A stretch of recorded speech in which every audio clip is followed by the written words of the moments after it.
Rebonjour, nous allons voir maintenant le cours de déshydratation aiguë en pédiatrie qui représente la complication la plus fréquente et la plus grave des diarrhées aiguës.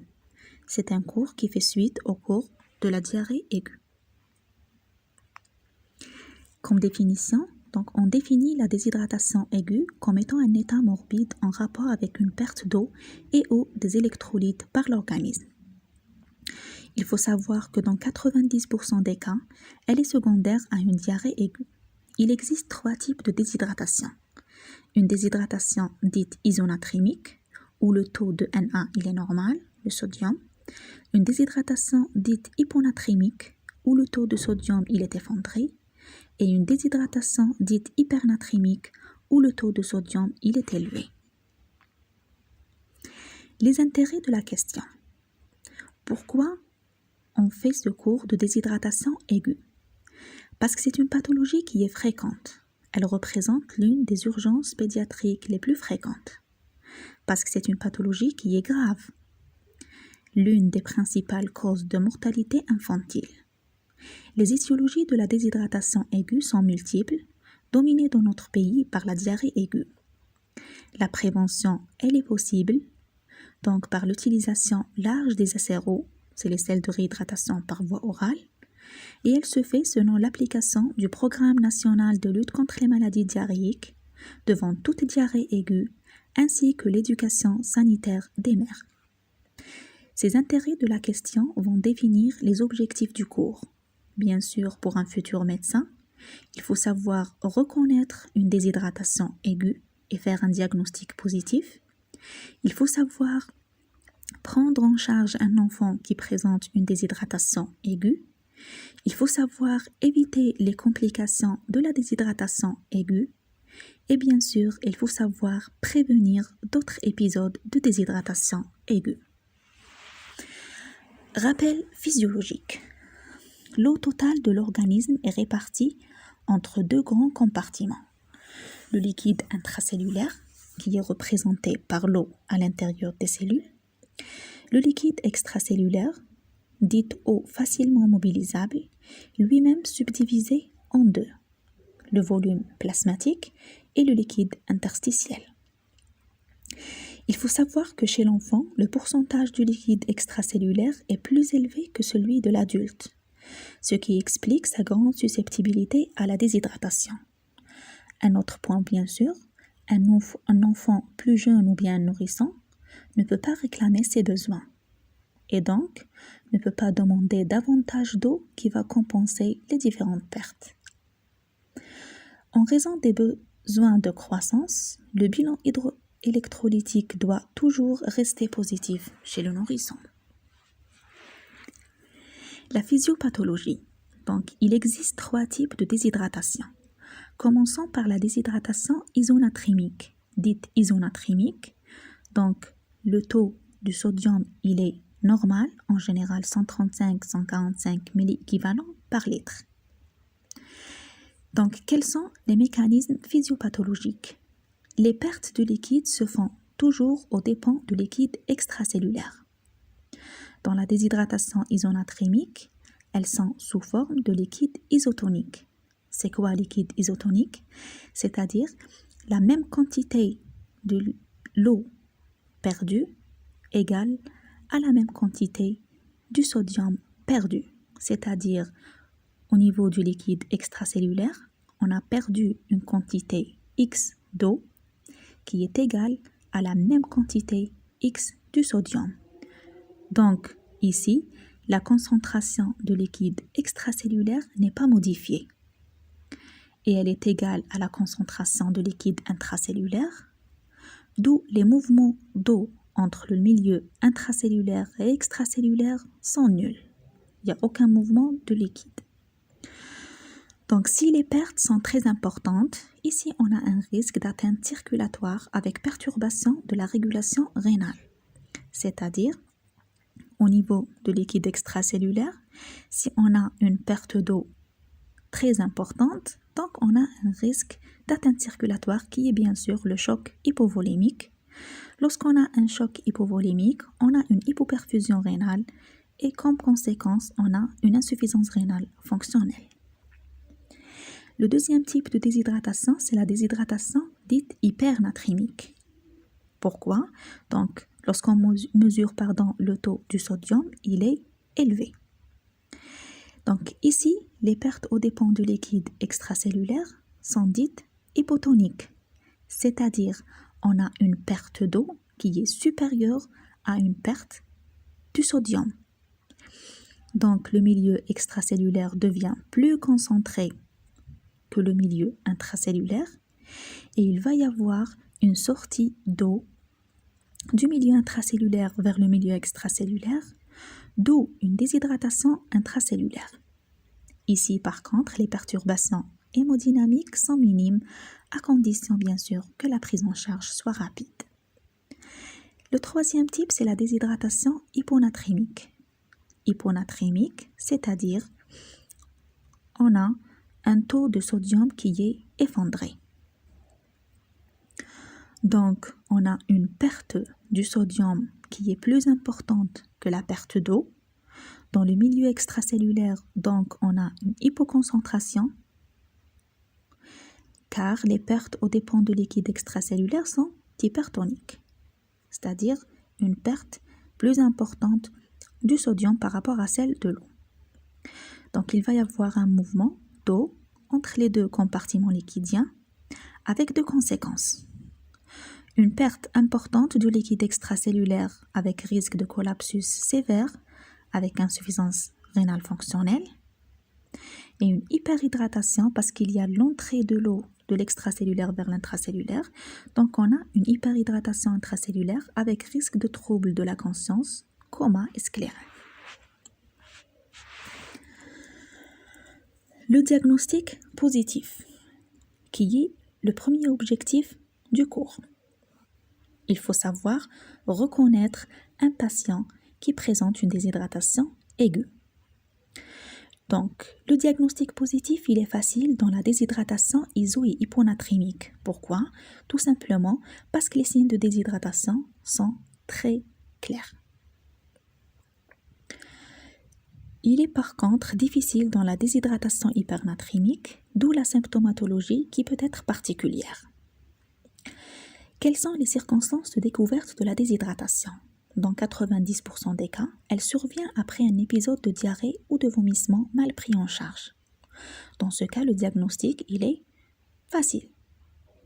Donc la maman ramène son enfant, elle déclare que son enfant avait quelques jours auparavant une diarrhée ou des vomissements et que maintenant il présente une perte pondérale, donc le diagnostic, il est facile. Le mode de début, il est souvent brutal dans la déshydratation hypernatrémique et il est insidieux dans les déshydratations hypo- et isonatrémiques. L'examen clinique.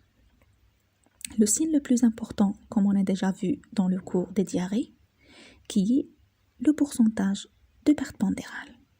Apprécier la perte du poids. On a déjà vu donc la méthode comment calculer le pourcentage de perte pondérale à condition qu'on se dispose d'un poids antérieur. Donc la méthode, c'est le poids antérieur moins le poids actuel sur le poids antérieur qu'on multiplie par 100 et qu'on trouve un pourcentage de perte pondérale. C'est un élément qui est très important et qui permet de chiffrer le degré de la déshydratation, mais à condition bien sûr d'avoir un poids plus récent. Si on a un enfant ou un nourrisson qui est obèse ou trophique, cela fait évoquer une déshydratation hypernatrémique, comme on a déjà vu dans le chapitre physiopathologie, parce que les pertes donc sont, c'est-à-dire le liquide extracellulaire, il est important. Donc, si on ne dispose pas de poids antérieur, on va se contenter donc des signes de déshydratation qu'on doit les apprécier. Et on a deux types de signes de déshydratation. Les signes extracellulaires, donc en plus de la perte pondérale, on a le pli cutané qui est persistant. On a la fontanelle antérieure qui est déprimée. En général, la palpation de la fontanelle antérieure se fait en position assise et non pas en position couchée. Et bien sûr, les globes oculaires qui sont excavés. Pour les signes intracellulaires, on a la soif, l'hypotonie des globes oculaires, la sécheresse des muqueuses, la fièvre et les troubles de conscience. Le diagnostic de gravité. Comment faire ce diagnostic de gravité? Premièrement, il faut apprécier l'état hémodynamique à la recherche de signes de choc hypovolémique. Donc, il faut savoir apprécier la chaleur des extrémités. En général, lors d'un état de choc, il y a la froideur des extrémités. Le pouls, s'il est filant, donc on est dans un état de choc. La circulation périphérique, les marbrures, bien sûr, il existe lors de l'état de choc. Un temps de recoloration cutanée au-delà de 3 secondes qu'on apprécie donc dans la partie inguéale, bien sûr. Une tension artérielle abaissée, une diurèse diminuée, voire oligoanurie. Donc des signes de choc précoces devront évoquer d'emblée une déshydratation hyponatrémique. Donc pourquoi une déshydratation hyponatrémique? Donc parce qu'il y a la perte de sodium plus que la perte d'eau. Donc l'eau extracellulaire va pénétrer à l'intérieur de la cellule et on a une déshydratation très importante dans le secteur extracellulaire, bien sûr. Le deuxième point, c'est apprécier l'état neurologique. Les signes neurologiques qui peuvent exister sont l'irritabilité, l'agitation, les convulsions, en général lors de déshydratation hypernatrémique, les troubles de conscience, coma, dans les déshydratations hypo- ou hypernatrémiques. Le troisième point, c'est la recherche des signes d'acidose métabolique, dyspnée cinématéria, les myosies serrées et les marbrures, par mauvaise perfusion périphérique.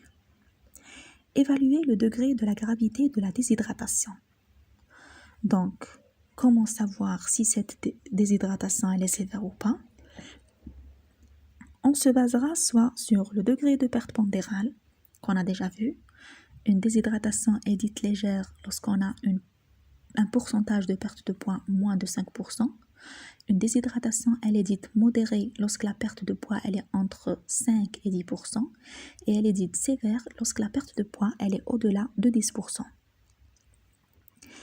L'évaluation de la gravité également se base sur l'importance des signes cliniques, le tableau qu'on a déjà vu dans le cours de diarrhée aiguë, et l'état hémodynamique, bien sûr, s'il existe donc des signes de choc, des signes d'acidose, ou des signes d'hypocalémie. Donc, on résume ce quatrième point. Comment savoir si cette déshydratation elle est grave?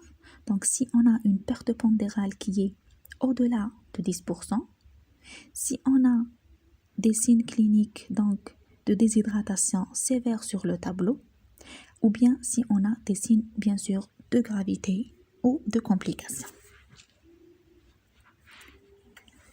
Donc, une déshydratation est dite légère, bien sûr, lorsqu'on a une perte de liquide de 50 cc par kilo, soit 5% de poids corporel. Dite modérée lorsqu'on a une perte de entre 50 à 100, bien sûr, ou bien 5 à 10% du poids corporel, sans signe de gravité. Et elle est dite sévère, lorsqu'on a une perte au-delà de 100 cc par kilo ou bien au-delà de 10%, bien sûr, ou bien si on a une déshydratation qui est modérée associée aux signes de gravité qui sont soit les signes de choc ou bien des signes de morbidité. Le troisième point, c'est la biologie. La biologie qui est nécessaire lors de la déshydratation. Il faut d'abord confirmer l'état de déshydratation par le moyen donc d'hémoconcentration, une hyperprotidémie, élévation de taux des hématocrites, une glycémie qui peut être élevée en dehors d'un diabète, bien sûr, par signe d'hémoconcentration et cette glycémie qui doit se normaliser après la réhydratation. Deuxièmement, il faut savoir typer une déshydratation, c'est-à-dire préciser le type. Une déshydratation, elle est dite isonatrémique lorsque le taux de Na il est situé entre 130 et 150. Elle est dite hyponatrémique si le taux de Na il est inférieur à 130 et elle est dite hypernatrémique si le taux de Na il est au-delà de 150. Le troisième point, c'est confirmer l'insuffisance rénale fonctionnelle. Elle est dite fonctionnelle parce que normalement, il n'y a pas d'atteinte organique et que tout va se rentrer dans l'ordre après, bien sûr, une bonne prise en charge de la déshydratation et une bonne réhydratation. Donc, comment diagnostiquer une insuffisance rénale fonctionnelle? Bien sûr, par la mesure de taux des l'urée sanguin, de la créatine, qui sont normales, bien sûr, ou peu élevées. Le diagnostic des signes d'acidose métabolique décompensée, avec le taux des bicarbonates, bien sûr, qui est inférieur à 18 en général, qui est éventré. Le diagnostic étiologique. Quelles sont donc les causes de la déshydratation? On a 3 grands points de cause de déshydratation. Le premier, c'est la déshydratation par diminution des apports. Le deuxième, c'est la déshydratation par augmentation des pertes. Et le troisième, c'est la déshydratation par déplacement des liquides. Donc, pour la déshydratation par diminution des apports, soit un régime inadéquat, surtout pour les jeunes nourrissons. On a déjà vu que le jeune nourrisson ne réclame pas ses besoins, c'est-à-dire il ne peut pas demander de l'eau ou bien demander du lait. Donc, un régime inadéquat que la maman donne une quantité insuffisante à son enfant, soit lors d'une anorexie tenace et prolongée qui est secondaire à une autre pathologie ou un autre état, c'est-à-dire neurologique grave par exemple ou compliqué, ou bien lorsqu'on a des troubles de la déglutition. Donc ces 3 étiologies peuvent engendrer une déshydratation par diminution des apports. Le deuxième point, c'est la déshydratation par augmentation des pertes. On a l'augmentation des pertes insensibles et augmentation de la sudation, par exemple lors des coups de chaleur, en été, par exemple lors des bronzages et tout, les états fébriles, donc il y a une sudation qui est élevée, l'hyperventilation, la mucoviscidose et la thyréotoxicose. Le deuxième point, l'augmentation des pertes rénales, soit lors des diurèses osmotiques, on a donné un exemple comme le diabète sucré, ou bien le syndrome de levée d'obstacle, soit lors des diurèses non osmotiques, comme le diabète insipide, néphrogénique ou bien hypophysaire, et les états de perte de sel. On donne l'exemple bien sûr, c'est l'hyperplasie congénitale des surrénales. Le troisième point, c'est les pertes gastro-intestinales. Bien sûr qu'on a déjà vu pour le cours diarrhée, c'est la cause la plus importante qui peut engendrer une déshydratation chez le nourrisson, c'est les diarrhées aiguës, également les vomissements, les fistules, les aspirations digestives et tout. Le troisième point, c'est la déshydratation par déplacement de liquide, c'est-à-dire le liquide va se déplacer du milieu extracellulaire qui est l'intravasculaire bien sûr, vers le milieu interstitiel et on cite comme exemple donc la déshydratation sans perte de poids, c'est les œdèmes bien sûr et l'acide. On trouve un enfant qui est déshydraté pour le secteur extracellulaire intravasculaire, mais la quantité du liquide, elle n'est pas perdue, mais déplacée vers le secteur interstitiel et on aura une déshydratation avec plutôt sans perte pondérale ou avec un gain pondéral. Arrivons au chapitre prise en charge. Bien sûr, qui est le deuxième objectif du cours, il faut savoir prendre en charge un enfant qui présente une déshydratation aiguë. Quels sont les buts de cette prise en charge? C'est de rétablir l'équilibre hydroélectrolytique, d'accord, entre le cycle entérosystémique de l'eau, entre les phénomènes d'absorption et de sécrétion. Donc, il faut rétablir cet équilibre. Il faut corriger le collapsus et l'acidose, ainsi corriger toutes les complications qui accompagnent la déshydratation. Il faut prévenir les complications si elles n'existent pas. Et bien sûr, traitement de la cause de la déshydratation.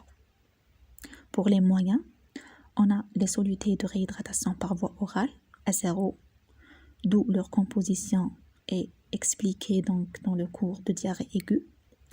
Les solutés de réhydratation parentérale, on a le SSI qui est le sérum salé isotonique, le SBI qui est le sérum bicarbonaté isotonique utilisé lors d'acidose, le SGI qui est le sérum glucosé isotonique, les électrolytes et le CIR qui est les solutés de réhydratation intraveineuse. On a les macromolécules telles que le plasmagène, l'albumine et les antibiotiques.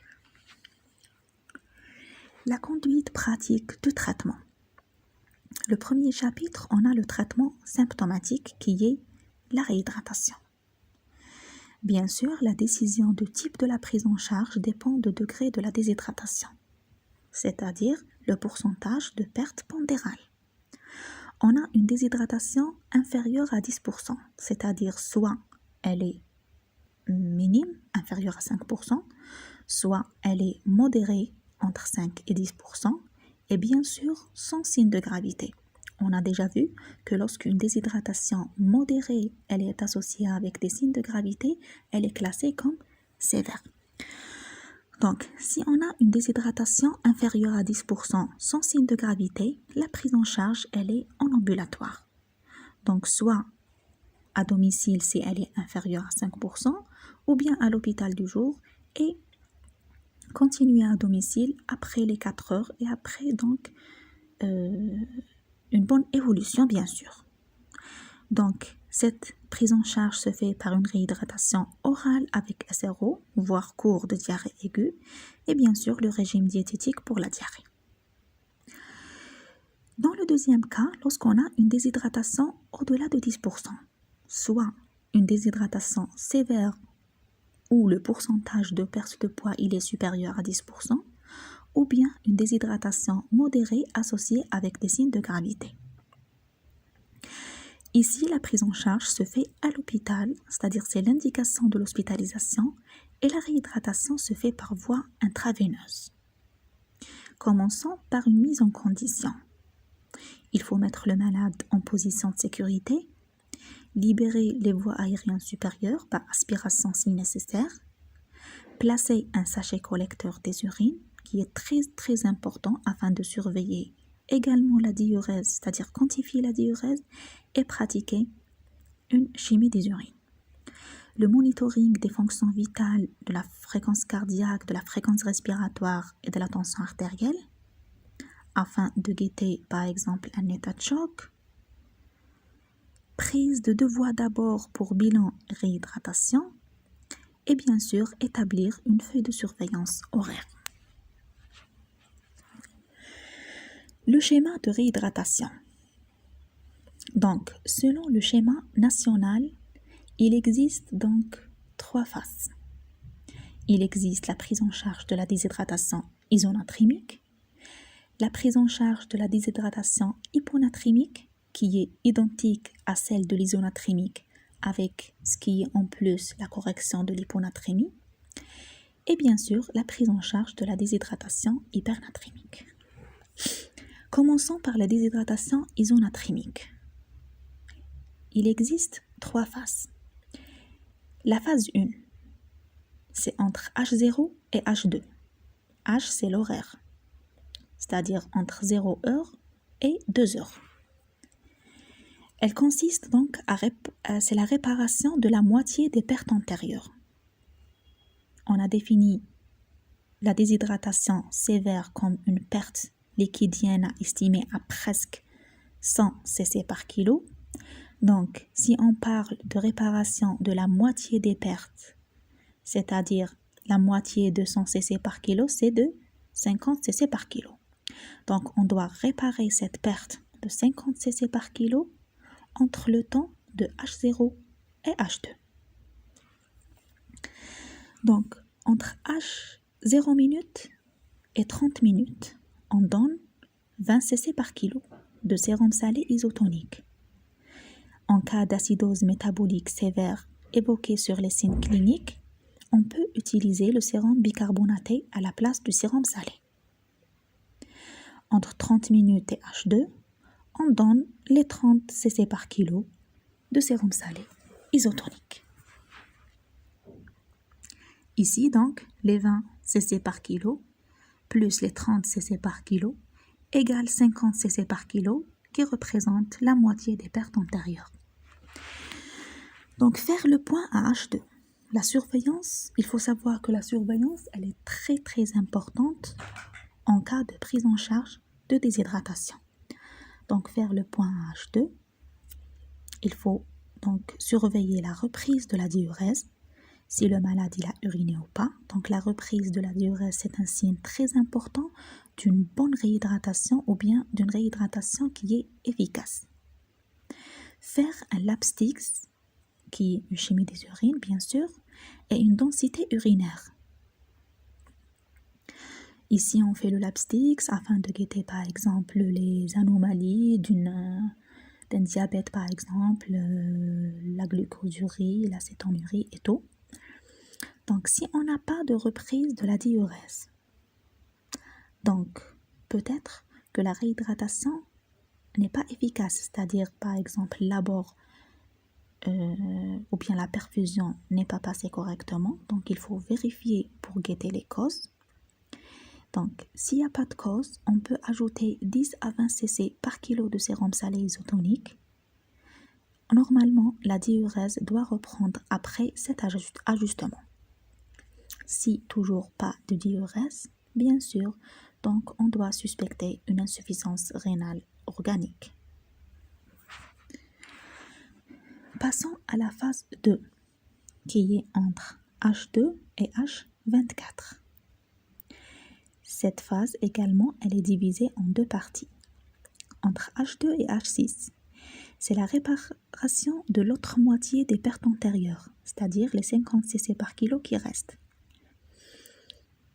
Mais cette fois-ci, c'est pas, donc on ne les donne pas en qualité de sérum salé isotonique, mais en soluté spécial pour réhydratation qui est le SRH.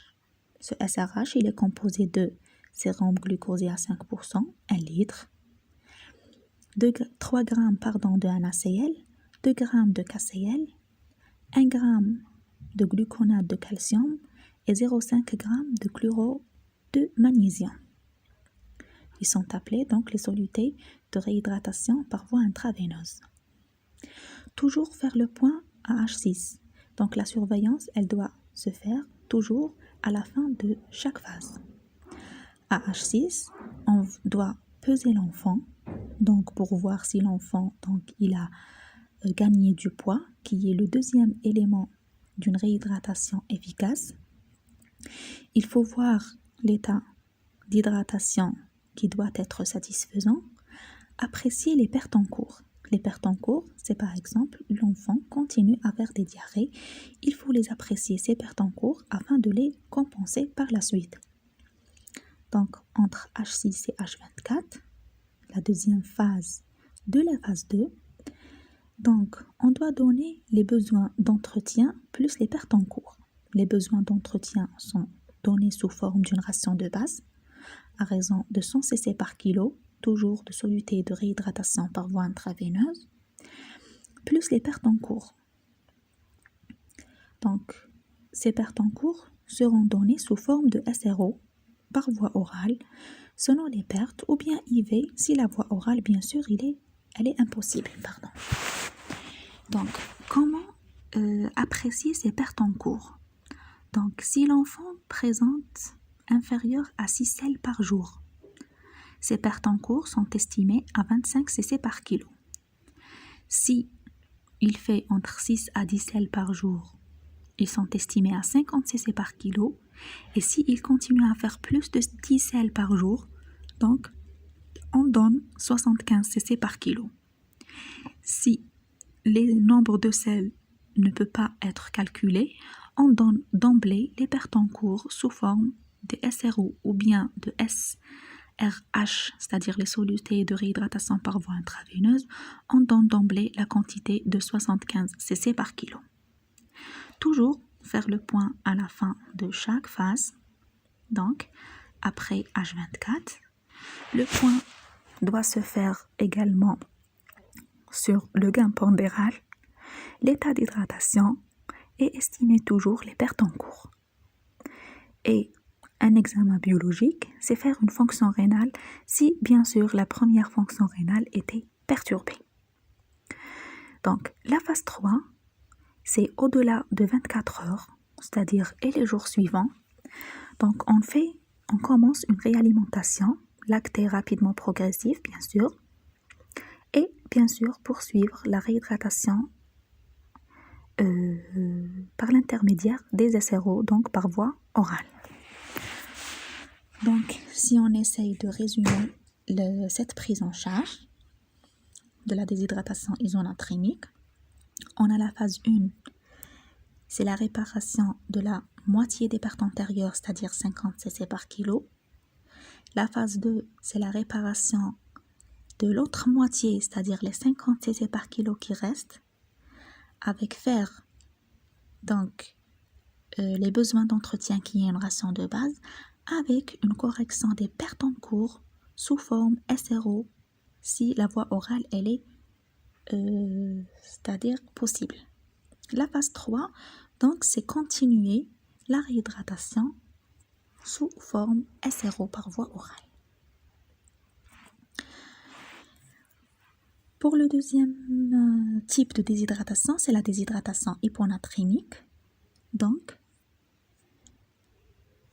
c'est presque la même ou bien les mêmes étapes que la déshydratation isonatrémique, avec une différence, bien sûr.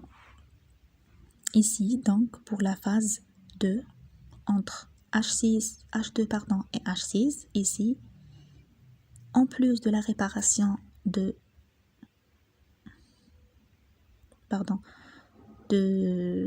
la deuxième moitié, on fait une correction ici, entre H6 et H24.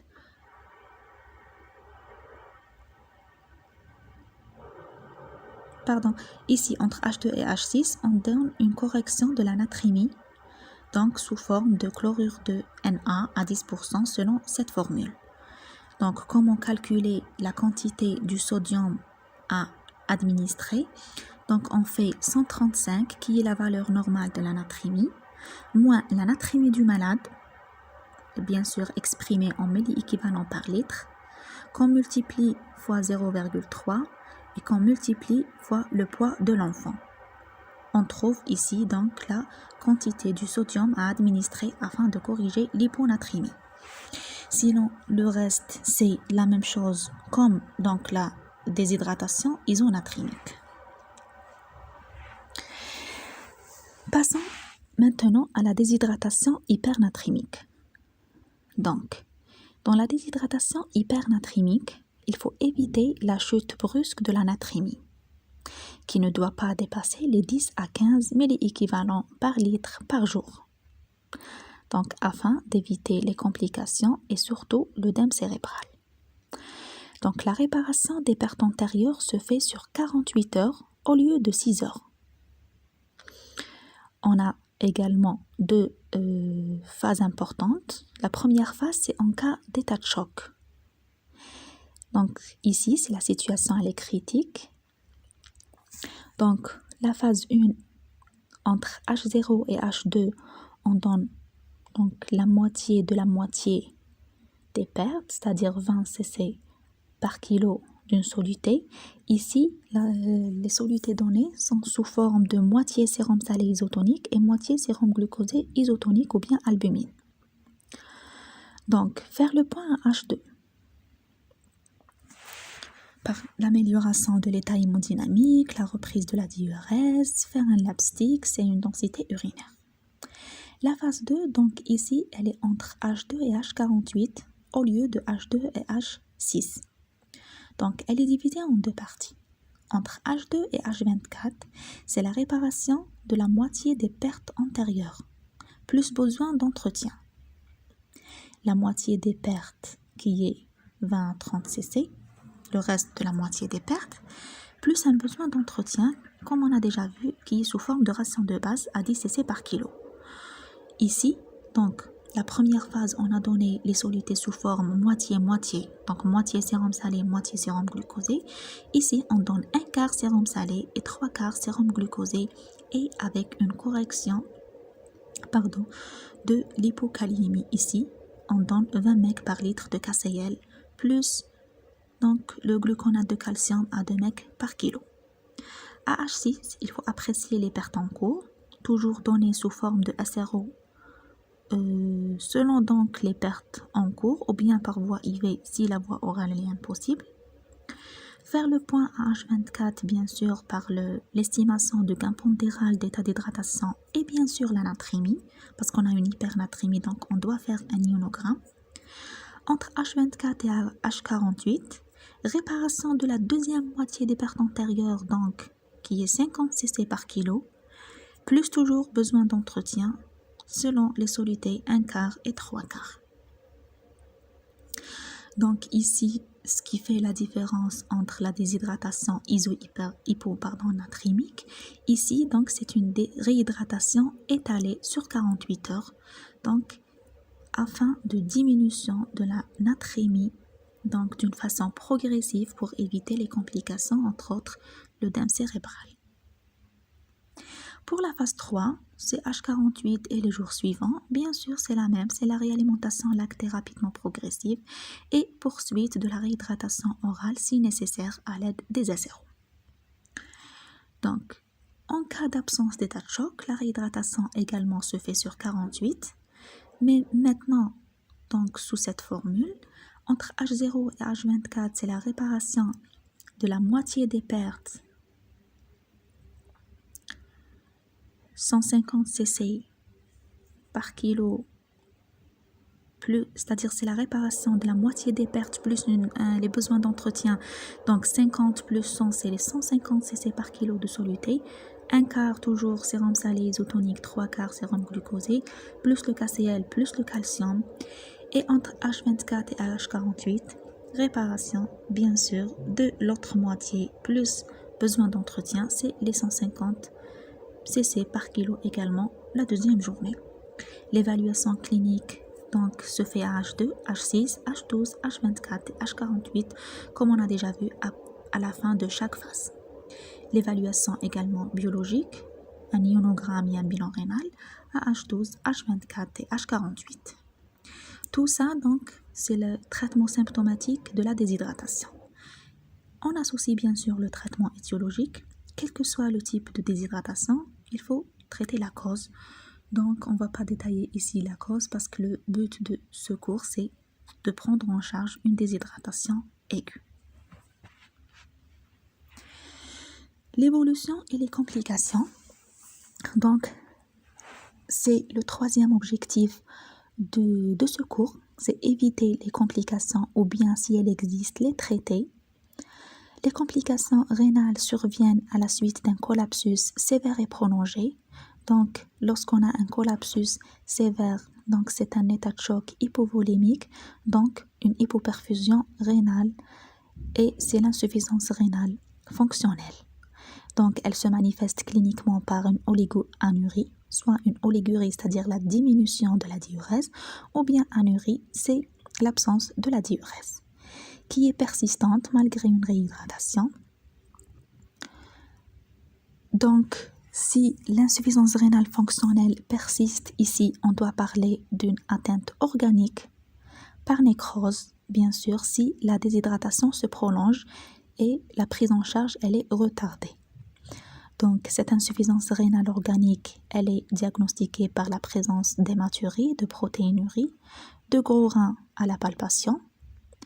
Les principales complications, donc, on suspecte la thrombose des veines rénales, les tubulopathies aiguës et la nécrose corticale, qui est l'étiologie la plus fréquente.